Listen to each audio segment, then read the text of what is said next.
Everyone, good morning. Welcome back to our channel. কেমন আছো তোমরা সবাই? আশা করছি তোমরা খুব ভালো আছো। আমিও খুব ভালো আছি। আবার নতুন একটা ভিডিওতে তোমাদেরকে জানাই অনেকটা স্বাগত, অনেকটা ভালোবাসা। যে সকল বন্ধুরা আমার চ্যানেলে নতুন তারা অবশ্যই আমার চ্যানেলটিকে সাবস্ক্রাইব করো, আর যে সকল বন্ধুরা আমাকে সাপোর্ট করো তাদেরকে অসংখ্য ধন্যবাদ। তো চলো আজকে ভিডিওটা স্টার্ট করছি। এখন বাজে 10টা, আর 10টা থেকেই আমি আমার সারাদিনের ভিডিওটা স্টার্ট করছি। আশা করছি ভালো লাগবে। একটু স্কিপ না করে পুরো ভিডিওটা দেখতে থাকো। চারিদিকের অবস্থা খুবই শোচনীয় অবস্থা। তো দেখো, কালকে দুপুরে খাওয়ার পরে ফিরে এসে যে খেয়েছি সেই বাসন, রাতের বাসন আমি পুরোপুরি মাজতে পারিনি, কষ্ট হচ্ছিল প্রচণ্ড পরিমাণে। আর এই যে এই জায়গাটা একটুখানি গুছিয়ে নিয়েছি, কিন্তু গোছাতে গিয়ে দেখো নিচে মেথি পড়ে গেছে। আর কালকে রাতে চাউমিন করেছিলাম, তো হাজব্যান্ড একটা চাউমিনের প্যাকেট এনেছিল, তবে চাউমিন আমার ঘরেতে যা ছিল সেটা বেশি হয়ে গিয়েছিল, তো সেই জন্য ওটা দিয়েই করেছি। আর এখানে কালকে এই টবটা কিনেছিলাম, এটাতে ধনে পাতা গাছ বসাবো। তো চা করার সময় টবটাকে আগুনে দিয়ে ভালো করে ছিদ্র করে নিয়েছি। এদিকে শুধু কালকে রাতে আমি গ্যাসটাকে মুছে তারপর রান্না করেছিলাম। এই জায়গাটা দেখো, এই জায়গাটা খালি করেছি। এখানে প্রচুর এরকম ঢাকনা কৌটোগুলো ছিল, তো এগুলোকে আমি সব মেজে বাইরের বারান্দাতে রাখবো। যখন যা আমার প্রয়োজন হবে তাই নিয়ে আসবো, কারণ জায়গাটা বেশি আমার সমস্যা হচ্ছে। আর আমার রান্নাঘরটা দেখো একদমই ছোট, তো এখানে এত কিছু রাখলে না আমার সব কিছুতে জায়গাতে সমস্যা হচ্ছে। পরেতে দেখাই, এখনো পর্যন্ত আমি বিছানা তুলতে পারিনি। আল্লাহর অবস্থাটা ঠিক এই রকম, সেগুলো গোছাতে পারিনি। আর এদিকে ডাইনিং টেবিলের অবস্থাটা তোমাদেরকে একটুখানি দেখাই, এইরকমই। সোফা এরকম। তো সমস্ত কিছুকে আমার আজকে গোছাতে হবে, আমি আজকে ঠিক করেছি। কিন্তু আজকে ভেবেছিলাম সকাল সকাল উঠবো, 6:30টাতে উঠেও ছিলাম, আবার ফের শুয়ে একটুখানি ঘুমিয়ে নিলাম। ভাবলাম যে না, শরীরটাকে আগে ঘুমিয়ে একটু চাঙ্গা করি, তারপর সমস্ত কথাবার্তা। তো চলো কোথা থেকে শুরু করব তো বুঝতে পারছি না কোথা থেকে শুরু করব। বিছানা থেকেই শুরু করি, চলো। ভাবছিলাম যে ঘরের বিছানাটা আগে পরিষ্কার করব, তবে কি বলতো, হঠাৎ মনে পড়লো যে আজকে আমি ভেবেই রেখেছিলাম যে কড়া পরিষ্কার করব। তো কড়া না আমি ঠিকঠাকভাবে সবসময় কাজের মধ্যে অনেকটা সময় দিয়ে মাজতে পারি না, আর খুব একটা ঘষাঘষি করলে না কড়ার উপরে জোর দিয়ে মাজলে আমার হাতটা প্রচণ্ড পরিমাণে ব্যথা হয়। সেই জন্য ইউটিউব ঘেটে যে সকল জিনিসগুলো দেখায় যে কম সময়ে চটজলদি কড়া পরিষ্কার করা, তো তার মধ্যে এইটা আমার খুব পছন্দ হয়েছিল। তো এটা কি বলতো, রান্না করার পরে পুরো কড়াটার গায়ে যে আমরা ডিটারজেন্ট ব্যবহার করি, সেই ডিটারজেন্টটা একটু সুন্দর করে অল্প একটুখানি জল দিয়ে পুরো কড়াতে এইভাবে কিন্তু লাগিয়ে নিতে হয়। আর তারপরে গ্যাসেতে বসিয়ে একটুখানি শুকিয়ে নিলে ডিটারজেন্টটাকে, তারপরে বেশ একটুখানি ঘষা মাজা করলেই কিন্তু খুব সুন্দরভাবে কড়াটা পরিষ্কার হয়ে যায়। তো আমার কড়াটা খুবই বাজে অবস্থা হয়েছিল, তবে দেখো এখন কি সুন্দর পরিষ্কার হয়ে গেছে।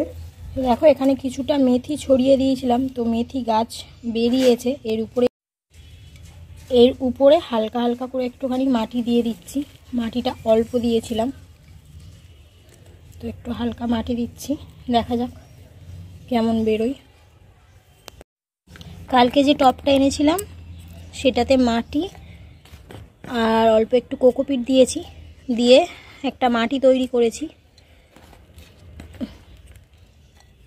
তো এটাতে এবার কিছুটা ধনে আমি ভিজিয়ে রেখেছি, একটুখানি ধনেটা ছড়িয়ে দেব।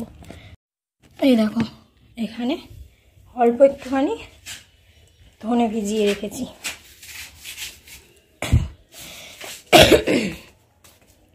হাজব্যান্ড বলেছিল 2 দিন ভিজিয়ে রাখার জন্য, তো 2 দিন ভিজিয়ে রেখেছি। আজকেই এত কাজ, আর তার মধ্যে আবার এই কাজগুলোও আছে। চলো এগুলোকে তুলে এর মধ্যে একটুখানি ছড়িয়ে দিই।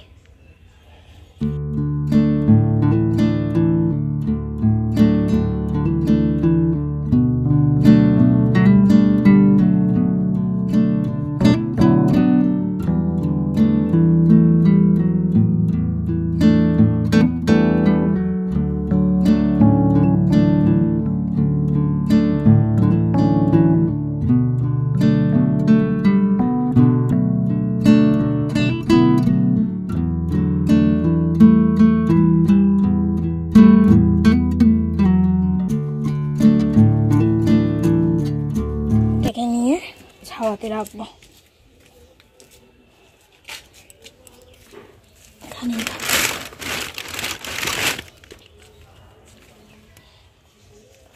এটাতে একটু জল দিতে হবে, দিয়ে দিই।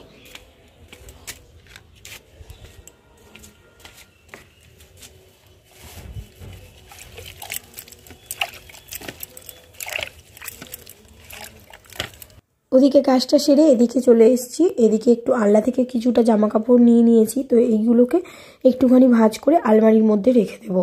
তো ওদিকে যে কাঠের আলমারিটা দেখছো ওর মধ্যেই যেসব কাঁচা জিনিসগুলো ওইগুলোকে রাখবো ভাবছি। তো এদিকে দেখো, যখন জামা কাপড়গুলো ভাঁজ করছিলাম তোমরা দেখছিলেই যে এই হলুদ জামাটা নিয়েও টানাটানি করছিল পরার জন্য।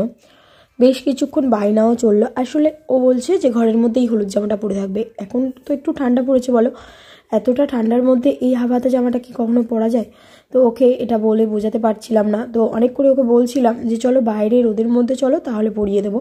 তো কিছুক্ষণ বলার পরে তারপরেই শুনলো। তো এখন ও এখানে বসে একটু খেলছে।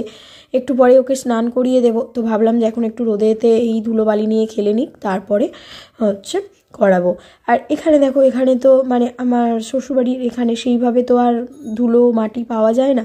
যেহেতু হাজব্যান্ড গাছ করে সেই জন্য এই গাছের ধুলোটাকেই পায়। আর ছোটোবেলায় ওকে ডক্টর বলতো যে যদি আপনাদের বাড়িতে যতটুকু মাটি আছে তার মধ্যেই ছেড়ে দেবেন। আর যেহেতু হাজব্যান্ড এই গাছগুলো করে, তারপরে একটু মাটি টাটি থাকে, তো ছোটোবেলা থেকে ও কিন্তু ওর বাবার সাথেই বসে বসে টবের মধ্যে এইভাবে মাটি ভরতো, তারপরে মাটি নিয়ে খেলা করতো, এইসবগুলো করতো। তো এখনও ওইভাবেই খেলা করে একা একা বসে।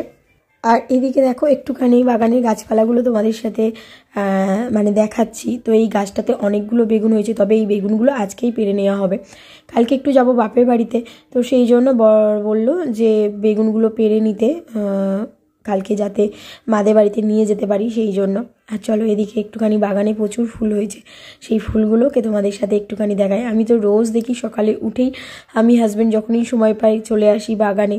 দেখতে বেশ ভালোই লাগে। সেই ছোট্ট থেকে গাছগুলো হাজব্যান্ড করে, কিন্তু এই যখন কুঁড়ি আসে না তখন বেশ একটা আগ্রহ থাকে যে কোনটা কী কালারের হবে, একই কালার হবে কি না, কেমন ধরনের ফুল হবে, এইগুলো দেখতে তো বেশ ভালোই লাগে। আর কি বলতো, স্নান টান করার পরে একটা চেয়ার নিয়ে এই বাগানটাতে বসলে না মন সত্যি ভরে যায়, সত্যি মন ভরে যায়, খুব ভালো লাগে। তো গোলাপ, তারপরে পিটুনিয়া, বোগেনভিলিয়া, বিভিন্ন ধরনের শীতের যেসব ফুল গাছগুলো আছে, আবার এমনি গরমের ফুলও আছে, সারা বছর ফুল ফুটে এরম গাছও আছে। তো চলো তোমাদের সাথে একটুখানি বাগানটা দেখাই, তারপরে কাজ বাজে যাব।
ওখান থেকে একটা ধোঁয়া আসছে বুঝলে, ওই জন্য ভাবলাম যে এখান থেকে একটুখানি দেখাই, কাছে থেকে দেখাই। আরে কি সাইজ গাছের বেগুন, এই দেখো টবের মাটিতে দেখাই। এই যে গাছটা তো তোমাদেরকে আজকেও সকালে দেখালাম, একটু আগেও দেখালাম। আর এই দেখো এতগুলো বেগুন হয়েছে। এদিকে একটা ঝুড়ি নিয়ে চলে এসেছি, তো ঝুড়িতেই বেগুনগুলোকে রেখে দেব। আর এদিকে একটা বেগুন মামা শাশুড়িদের দিয়ে দেবো, আর 3টে বেগুন দেবো বাপের বাড়িতে। আগের বাড়ির বেগুন আমি আর মামা শাশুড়ি দুজন মিলে ভাগ করে নিয়েছিলাম, তো এবারে একটা গোটাই দেবো। আগের ভিডিও তোমরা যারা দেখেছো তো জানোই যে অর্ধেক করে নিয়েছিলাম দুজনে। তো বেগুনগুলো বেশ ভালো বড় বড় বেশ সাইজেও হয়েছে, আর দেখতেও বেশ ভালো লাগছে। আর আসলে কি বলো তো, সবচেয়ে আনন্দের হচ্ছে গাছের ফল, তো মানে গাছের সবজি, গাছের ফল ফুল, এগুলো একটা যেন আলাদাই ভালো লাগা থাকে। তো যাই হোক, চলো এইগুলোকে এবার রেখে দিই আর রান্নার দিকে যাই। বেলা তো বেশ বাড়লো। এখানে দেখো এখন রান্না বসিয়েছি বলতে এখন বাজে 3টে। তো এখানে ডিম ভাজি, আজকে হচ্ছে ডিম ভাজা, সাথে গরম গরম ভাত আছে, মাছ ভাজা, লঙ্কা আর আছে পেঁয়াজ। এই হচ্ছে আজকে দুপুরের খাওয়া দাওয়া। ডিমগুলো ভেজে নিই, তারপরে সবাই মিলে খাওয়া দাওয়া করবো। তো চলো বন্ধুরা, আজকে ভিডিওটা এই পর্যন্তই। ভিডিওটা যদি ভালো লাগে অবশ্যই তোমরা লাইক করো, কমেন্টের মাধ্যমে জানিও। দেখা হচ্ছে পরের দিন আরও ইন্টারেস্টিং ব্লগের সাথে। সবাইকে টাটা।